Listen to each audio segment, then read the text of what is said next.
Actually, on second thought, I think I'll actually do this right on camera. And again, I apologize for my drawing skills. I don't really have any. But what I want to do is sort of have, so this is the wilderness side. So I kind of want the player characters to potentially be ambushed while they're camping. Just to try out a few of the different markers and see if the different colors become more or less difficult to get off of the grid. So I'm just going to start with black. And what I'm going to do with the black marker is I'm just going to draw just a line sort of like this. And we will just kind of go ahead and make sort of like a tent. And I know it's not the greatest looking thing in the world, so you do have to sort of bear with me. Now the one thing I will say is that the lines do look a lot more solid this way, and we'll just have like a few just lines kind of pinned into the ground there. Okay, so we'll do that. We'll just also set up a bedroll.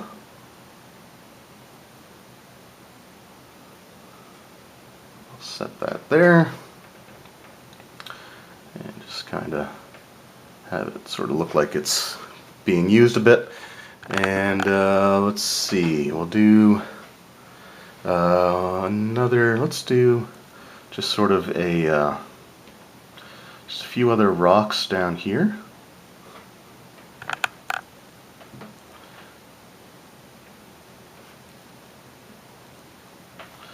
You know, it doesn't have to look pretty or anything. Alright. And then let's take our orange marker and we'll just draw sort of a just like sort of a fire pit there, and I'm actually going to shade it, color it in. Again, mostly because I want to actually see how this kind of goes. And then let's just have something around it, just to make it look more like an actual campfire setup. Alright, and while we're at it, let's just have a little pond or something right here. Now I am a lefty, so I want to make sure I don't smudge the board, but let's just kind of just have maybe something like that. And I'm not going to color the whole thing in. But let's just sort of do that. And why not even use sort of a lighter one just to have it look like there's sort of a stream leading out.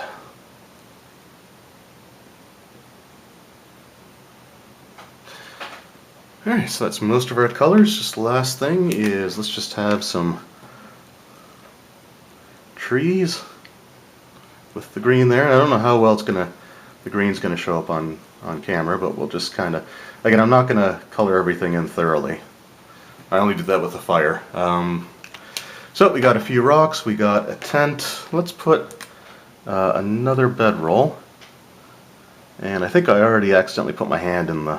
It's one of the downsides of trying to draw something if you're left-handed. I don't know how many of my viewers are lefties, but it's really easy to end up smudging stuff. Like, I guess the best rule of thumb is what I really should have done was started from this side and made my way. But anyway, that's a whole other thing. So, we're just going to put our characters. Let's just put them around the fire now, right on top of these rocks. And then we'll have our ambushers.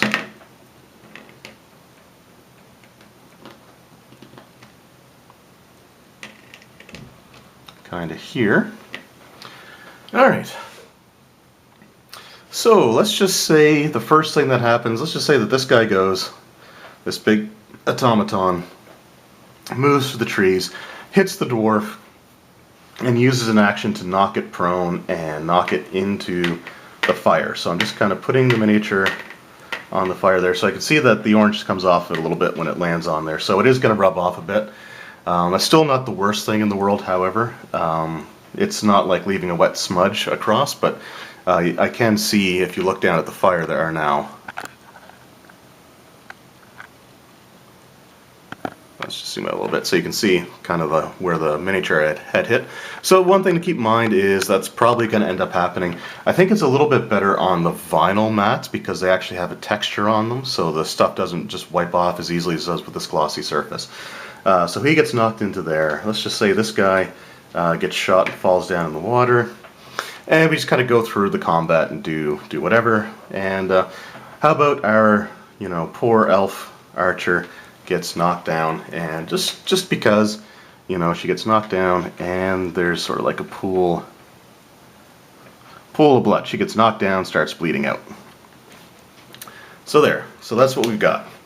Combat's over, player characters survive, our characters stabilize, the burns aren't too serious. So the next thing I want to do is just move everybody off here. And let's just say that was the encounter. Go to take a little bit of a break.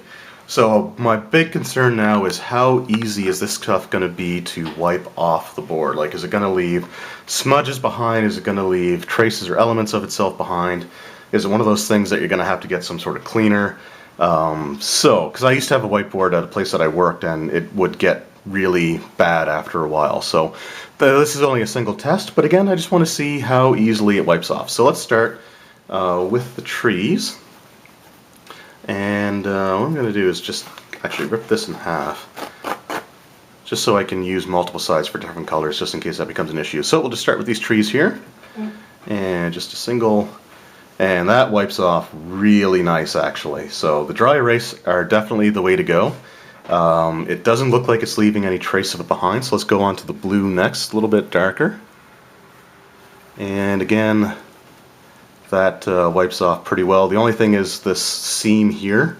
The stuff can get in there, so you got to be careful with that. So I just kind of use my fingernail to wipe down there. But that came off quite well, and it's actually done very little to the actual paper towel itself. So maybe I didn't need to rub it off there. But we got some of these more dominant colors now. So let's just wipe the red off, and that came off super easy.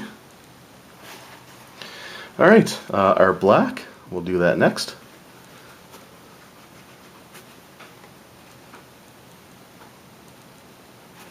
Okay, that wiped off well, and then just the last thing, we'll get rid of our campfire. Alright, and there you go. That actually wiped off really, really nice. So I know the paper sleeve says that you can use wet erase markers. I don't really recommend it. Let me just go grab a wet erase and I'll kind of show you just what it did, see if it makes a difference.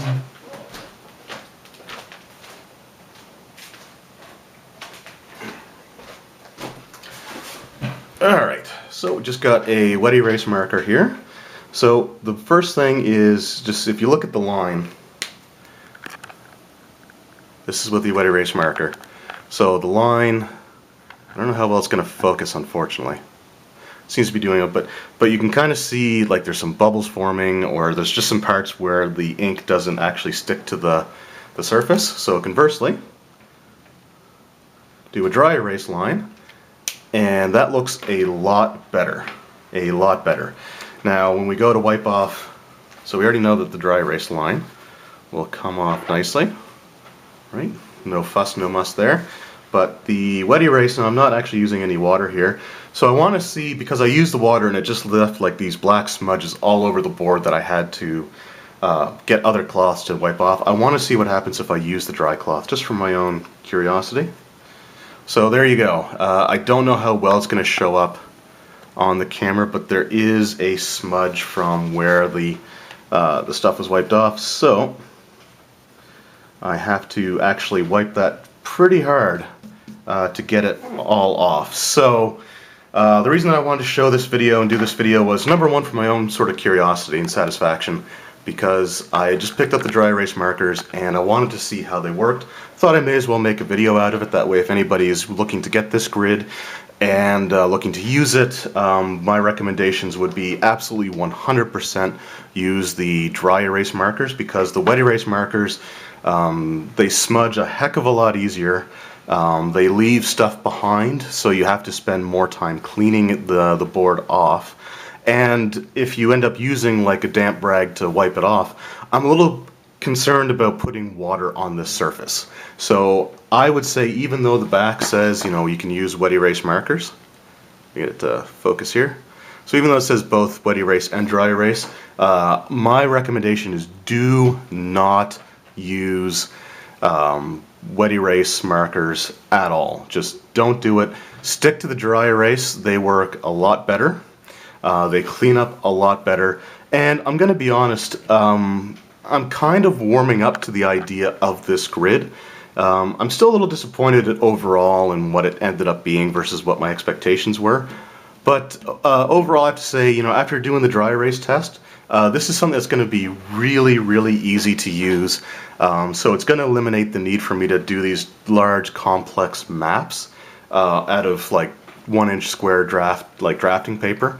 That takes hours to do. So, you know, in this situation now, is if the player characters come across, like, say, a cave, I can just sort of do something like that and have, you know, like the cave entrance go off and, you know, go into a larger chamber, and I can do that. Or, you know, in a dungeon, I can just have, you know, let's just say a 15 by 15 foot room, door there, they open up the door, you know, have a hall sort of thing. So it's just one of those things that's going to be a lot easier to work with when it comes to the dry erase marker. And because of that, because of how easy the cleanup is and everything is with the dry erase marker, I don't feel as, you know, frustrated or irritated with this product as I was when I first started using it with like the basic like washable wet erase markers.